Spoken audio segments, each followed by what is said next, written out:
Don't scroll just yet. This might be exactly what you need to hear today. Several years ago, on a flight to San Francisco, I found myself engaged in a conversation with my seatmate, a young man who shared a compelling story about his journey home to Minnesota to visit his family. He recounted how, as an adult, he made the significant decision to pull up stakes and leave the bone-chilling winters of Minnesota behind. He moved to Northern California, a place where he initially had no connections whatsoever.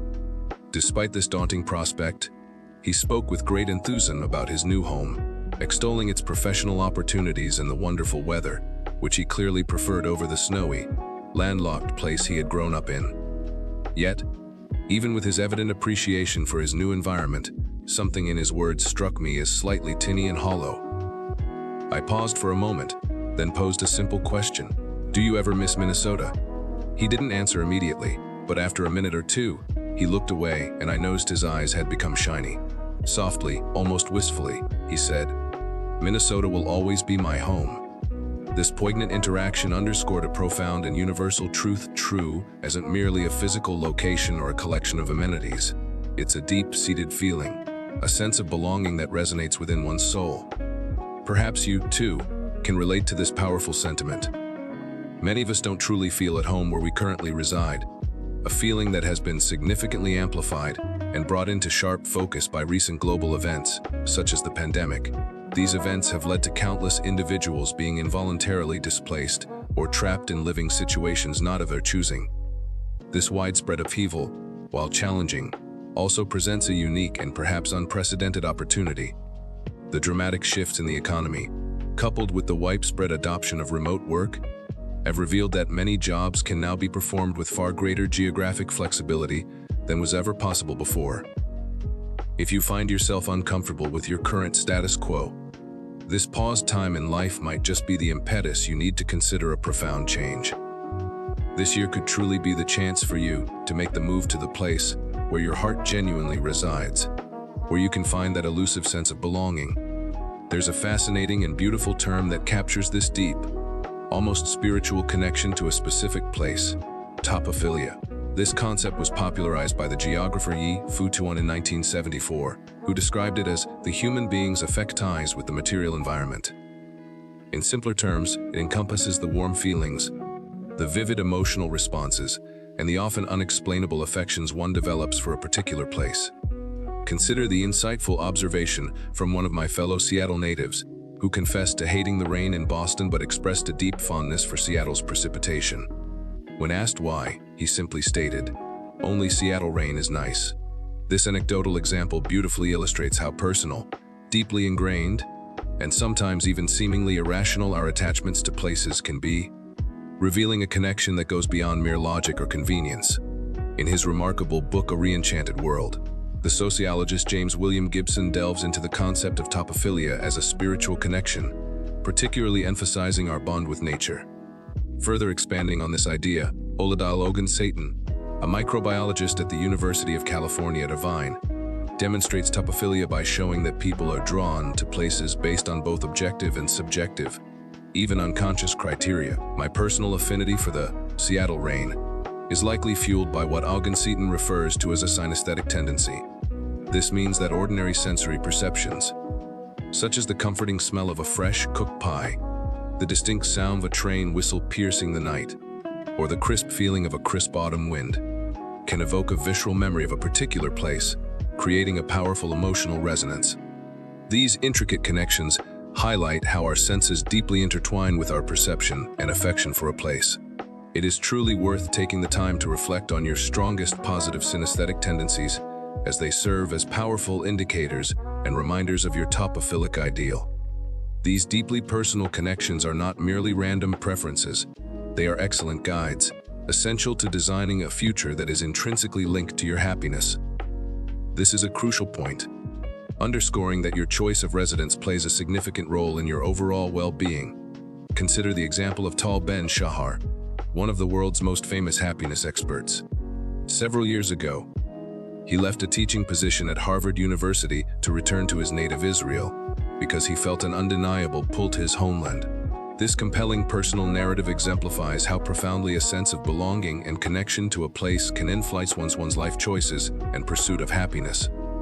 Topophilia, this deep affection for a place, might not always be associated with your childhood home.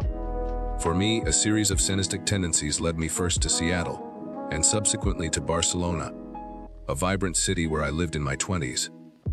Barcelona became the place where I got married, and it remains the only place I have returned to year after year, even in challenging times like 2020 due to the pandemic.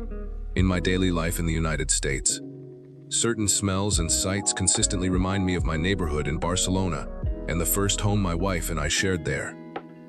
Even the distinct sound of the Catalan language, the native tongue of Barcelona, which I learned as a younger man, evokes a musical quality for me.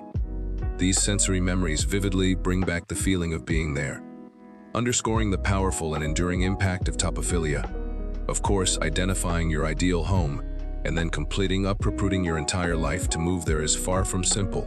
Moving is inherently costly, demanding significant financial resources, and can be incredibly daunting, both logistically and emotionally. You might have your own personal Barcelona or Minnesota, a place that holds a deeply topophilic sway over your heart. Perhaps you frequently find yourself daydreaming about going back, only to then snap out of it, realizing the immense undertaking that moving entails. Moving is undeniably a huge commitment. It's not a decision to be made on a mere synesthetic whim. In fact, the sheer magnitude of moving is often a prohibitive factor for many people who might otherwise be inclined to new home. Yet, if your work and family circumstances make it even remotely possible to make such a change, whether it's starting a new job, forging new friendships, navigating unfamiliar public transportation systems like the DMV, or simply adjusting to a new social circle, many people find the effort well worth the immense challenges.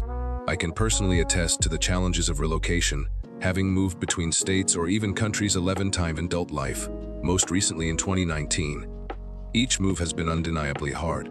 Beyond the purely financial implications, the logistics of moving are taxing, and the social adjustment required is significant. It came as no surprise to me to read a recent Dutch and German study revealing that recent movers reported for it feeling more unhappy and less satisfied with their lives during a 2-week testing period compared to those who had not moved.